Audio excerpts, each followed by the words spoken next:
Assalamu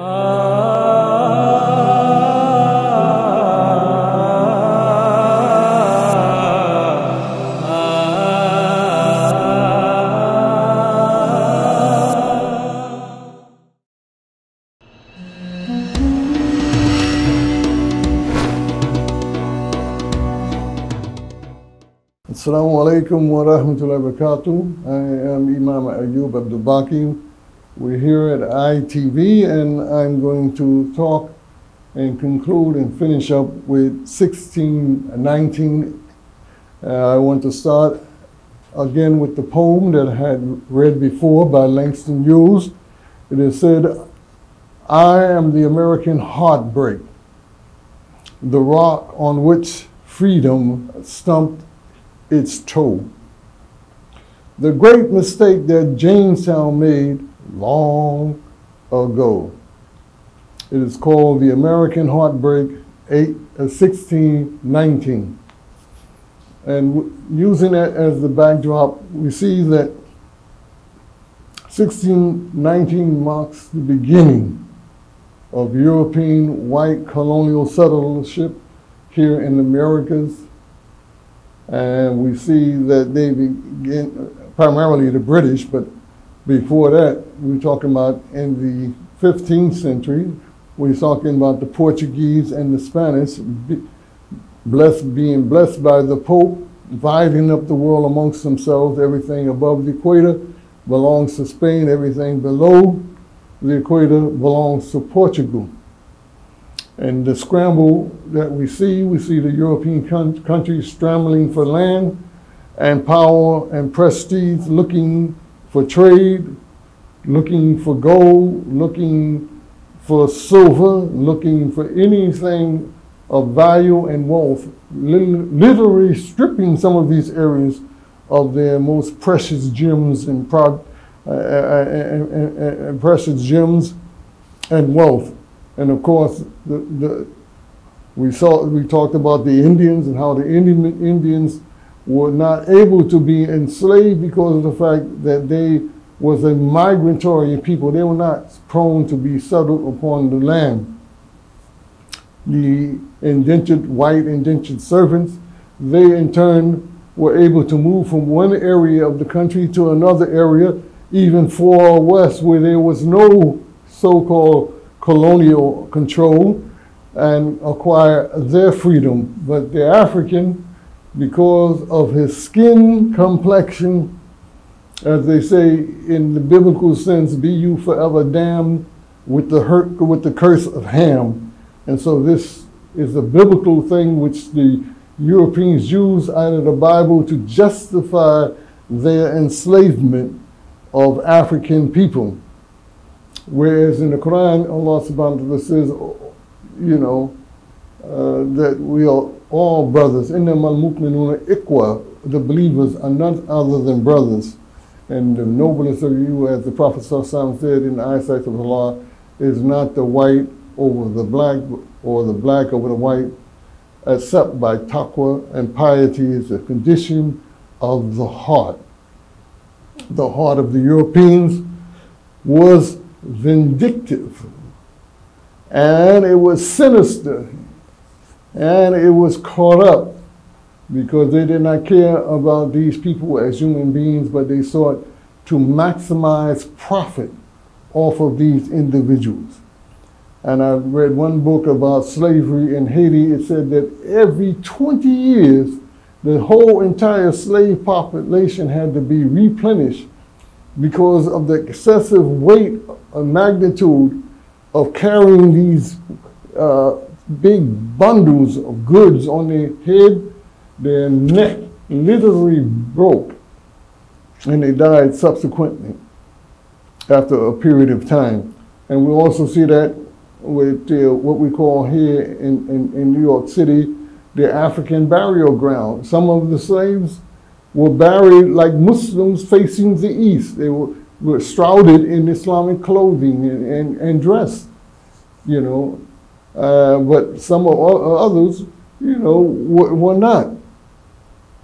So you see that the Muslim population was mixed up into the various different other tribes that came here, and as such, they lost their identity, their religion was lost, stolen, and strayed. They were reduced to an abject state of existence. They were robbed of their history, their culture, their language.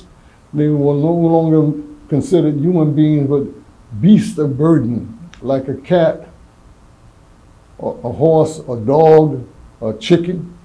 You know, you had blacks listed in the manifest of the ships as cargo, not as a person.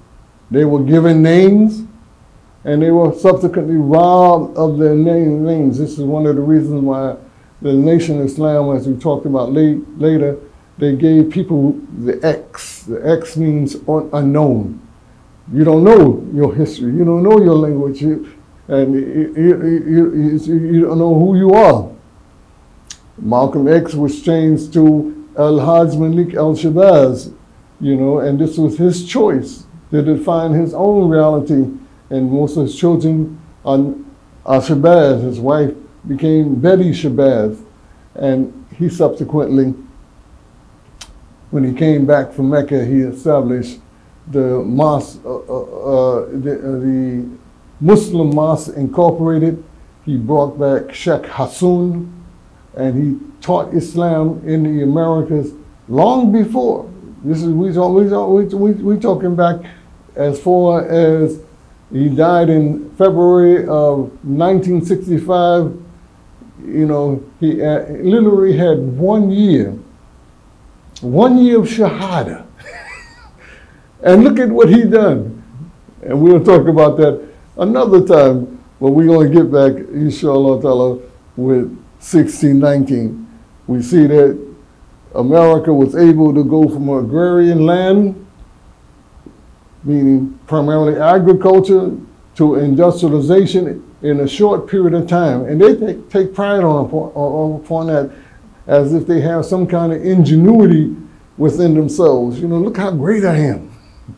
You know, but you can do what you can do because you maximize profit off of people's labor, and you utilize that labor to buy technology and industry growth and development in your own country.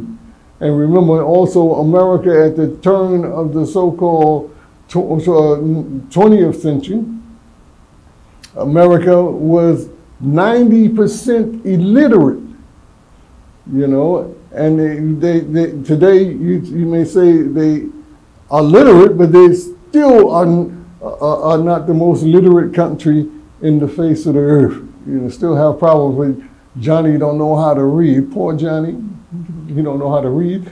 And matter of fact, Johnny don't even know himself. He don't even know how he got here and what his job and function is in life.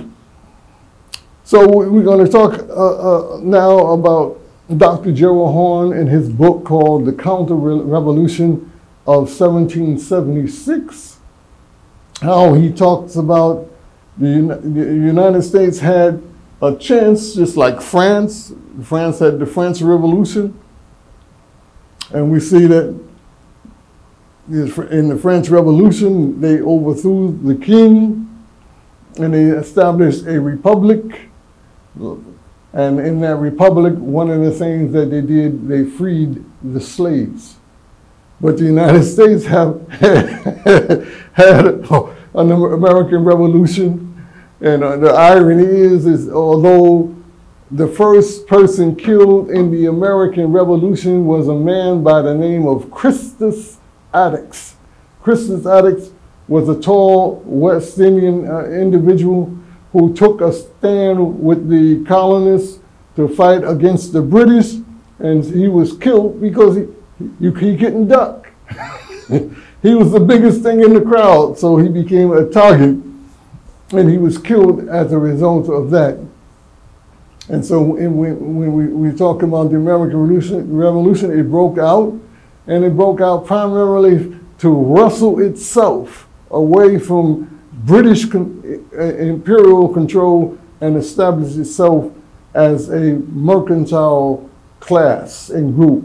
That's why you don't see the peasants when they were fighting for against the British. The peasants, many of the peasants, they say we contracted for a certain period of time to struggle and fight, but then we have to go home and we have to tend to our land. So then they don't talk about, they mention that they used slaves in this process.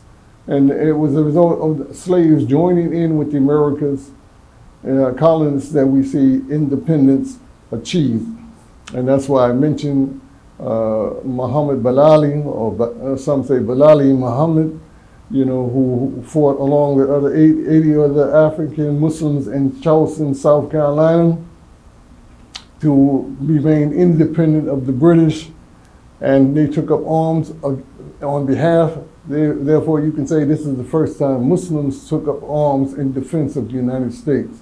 And I will continue on this theme and conclude the next time, inshallah ta'ala. Subhanaka Allahumma wa bihamdik. Wa ashhadu an la ilaha illa anta astaghfiruka wa atubu ilayk. Wal asr innal insana lafi khusr illa alladhina amanu wa amilu salihat wa tawasaw bil haqq wa tawasaw bis sabr. Assalamu alaikum wa rahmatullahi wa barakatuh. Okay, alhamdulillah.